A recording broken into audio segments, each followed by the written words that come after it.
Hello दोस्तों, आज हम लोग फोटो इलेक्ट्रिक के बारे में इफ़ेक्ट के बारे में पढ़ेंगे।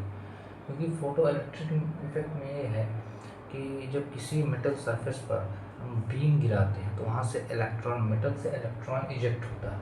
जब इलेक्ट्रॉन इजेक्ट होता है, कब इजेक्ट होगा ये भी एक सवाल बनता है कि इलेक्ट्रॉन किस एनर्जी पे वो मेटल को छोड़ेगा। उस एनर्जी को minimum energy required to eject electron from the metal surface is called work function. Work function इसे ही कहते हैं कि मिनिमम एनर्जी जो सरफेस पर इलेक्ट्रॉन आ जाए। अगर उससे ज़्यादा मिल जाएगा तो उसे काइनेटिक एनर्जी मिल जाएगा और निकल जाएगा। समझ पाए हम लोग? वर्क फंक्शन इतना एनर्जी अगर मिला तो वो निकल जाएगा, छोड़ देगा। उससे ज़्यादा मिल गया तो काइनेटिक एनर्जी में बदल जाएगा। तो वन फोटॉन का जो एनर्जी होता है वो एच न्यू होता है और work function H new not plus kinetic energy. H new not और काइनेटिक एनर्जी मिलेगा तो ये वन फोटॉन की एनर्जी के बराबर हो जाता है।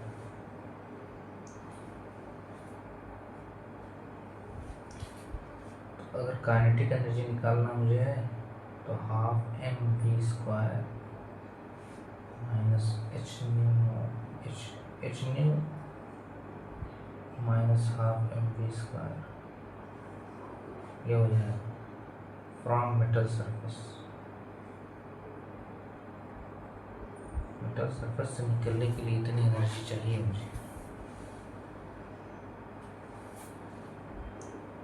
ये वन फंक्शन होगा।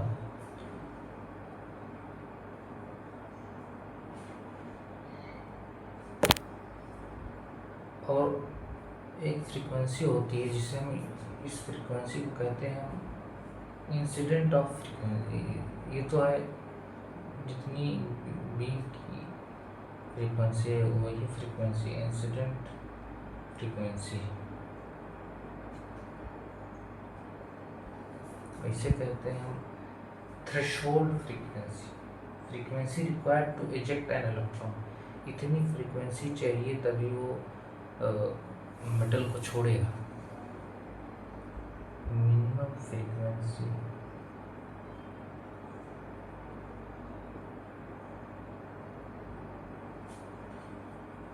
टू इजेक्ट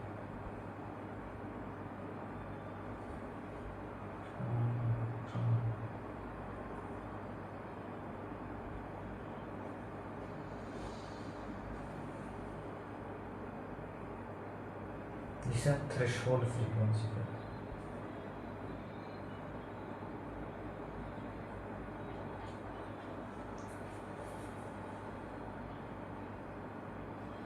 और एक बात यह है कि अगर जिसे बीम जब इलेक्ट्रॉन निकलता है, जब बीम स्ट्राइक होता है सरफेस पे, तो ये हमेशा इसमें टाइम लैग नहीं होता।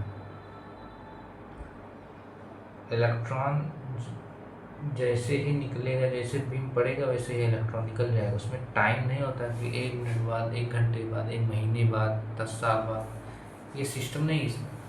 उसी समय वो इलेक्ट्रॉन अपने सरफेस को छोड़ देगा।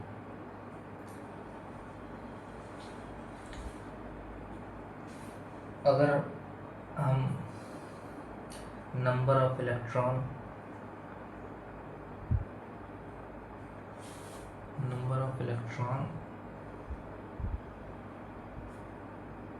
डायरेक्टली प्रोपोर्शनल टू इंटेंसिटी, जितना नंबर ऑफ इलेक्ट्रॉन हम बढ़ाएंगे, नंबर ऑफ इलेक्ट्रॉन अगर आपको बढ़ाना है तो इंटेंसिटी बढ़ाना होगा। बीम की इंटेंसिटी मतलब ब्राइटनेस बढ़ाना होगा। अगर मुझे कोई कह दे कि मुझे नंबर ऑफ इलेक्ट्रॉन जो इजेक्ट हो रहा है सरफेस से उसे मुझे बढ़ाना, तो कैसे बढ़ेगा वो कैसे बढ़ेगा? जब आप बीम की इंटेंसिटी या ब्राइटनेस बढ़ा देंगे, मतलब करंट इंक्रीज हो जाएगा। नंबर ऑफ इलेक्ट्रॉन बढ़ेगा, करंट इंक्रीज हो जाएगा। अगर कोई कह रहा है कि काइनेटिक एनर्जी आप बढ़ाइए, कोई सवाल कर सकता है कि आप काइनेटिक एनर्जी बढ़ाइए इलेक्ट्रॉन का। तो काइनेटिक एनर्जी बढ़ाने के लिए हमें, मान लीजिए मुझे काइनेटिक एनर्जी को इंक्रीज करना है, तो हमें फ्रीक्वेंसी ऑफ लाइट को बढ़ाना पड़ेगा। फ्रीक्वेंसी ऑफ लाइट जो है उसको इंक्रीज करना पड़ेगा, तभी काइनेटिक एनर्जी बढ़ेगा। फ्रीक्वेंसी बढ़ाएंगे, कैसे बढ़ेगा? काइनेटिक एनर्जी इक्वल टू, अभी हम लोगों ने पढ़ा, h nu is minus work function. Frequency बढ़ाएंगे, काइनेटिक एनर्जी खुद ब खुद बढ़ जाएगा। मतलब kinetic energy directly proportional to frequency. ये बढ़ाएगा, ये बढ़ जाएगा, ये घटाएंगे, ये घट जाएगा। इसी से आप समझ सकते हैं। तो मतलब काइनेटिक एनर्जी बढ़ाना है तो फ्रीक्वेंसी बढ़ाना पड़ेगा।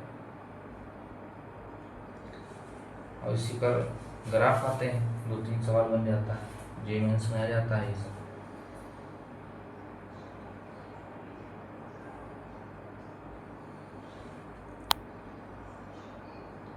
जैसे काइनेटिक एनर्जी और फ्रीक्वेंसी का ग्राफ बनाएं, तो जब तक थ्रेशोल्ड फ्रीक्वेंसी नहीं होगा काइनेटिक एनर्जी 0। जैसे ही थ्रेशोल्ड फ्रीक्वेंसी होगा ग्राफ बढ़ता चला जाएगा। दूसरा graph, electron kinetic energy versus intensity बढ़ाएंगे, काइनेटिक एनर्जी हमेशा सेम रहेगा। इंटेंसिटी बढ़ाने का मतलब क्या होगा? या ब्राइटनेस बढ़ा रहे हैं, नंबर ऑफ इलेक्ट्रॉन बढ़ा रहे हैं। नंबर ऑफ इलेक्ट्रॉन बढ़ाने से थोड़ी काइनेटिक एनर्जी बढ़ जाएगी, वो तो सेम ही रहेगा।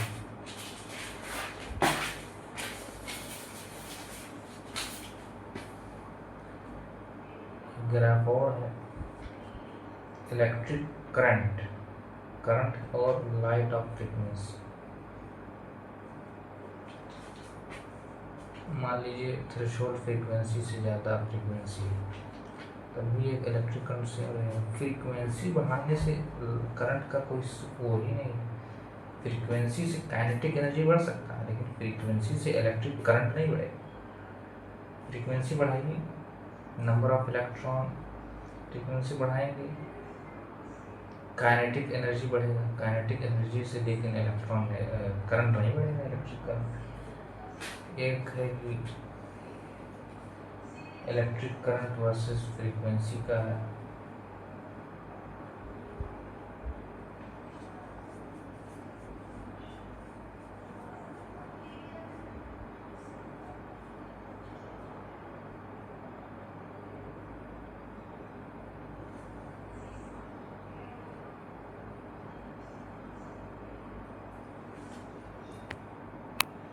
तो दोस्तों आज हम लोगों ने क्या क्या पढ़ा,